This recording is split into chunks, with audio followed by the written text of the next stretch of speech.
Hello students, जैसा कि आप जानते हो कि इस सेशन के लिए आपका जो सिलेबस है वो 30% रिड्यूस हो गया है, लेकिन इसके साथ में जो आपका क्वेश्चन पेपर का पैटर्न है वो भी चेंज हो गया है। अगर हम केमिस्ट्री सब्जेक्ट की बात करें तो देखिए, अब जो नया क्वेश्चन पेपर का पैटर्न है उसके अकॉर्डिंग आपको क्वेश्चन पेपर दो पार्ट्स में मिलेगा।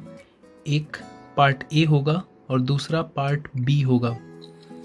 पार्ट ए जो है वो या तो ऑब्जेक्टिव एमसीक्यूज बेस्ड पेपर हो सकता है या फिर ये कंप्यूटर बेस्ड एग्ज़ाम भी हो सकता है, जिसमें सारे क्वेश्चंस हैं वो या तो ऑप्शनल होंगे यानी एमसीक्यूज होंगे या फिर वो असर्शन रीजनिंग बेस्ड क्वेश्चन हो सकते हैं। ओके, और जो पार्ट बी होगा वो डिस्क्रिप्टिव क्वेश्चन से रिलेटेड होगा।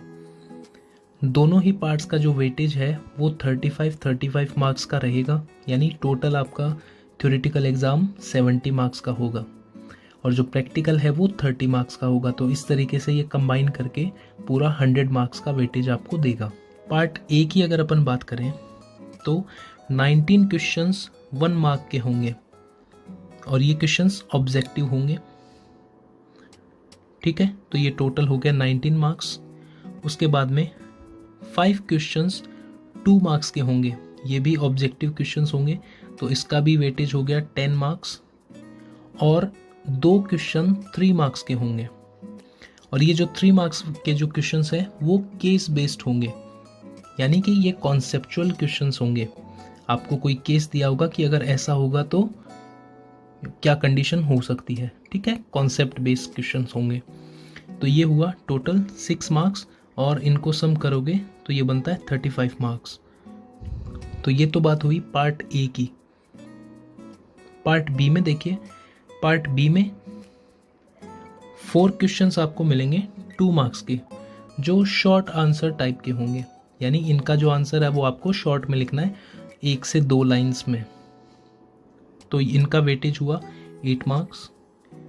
उसके बाद में शॉर्ट आंसर टाइप 2 क्वेश्चन होंगे, 4 क्वेश्चंस 3 मार्क्स ईच, तो इनका वेटेज हुआ 12 मार्क्स।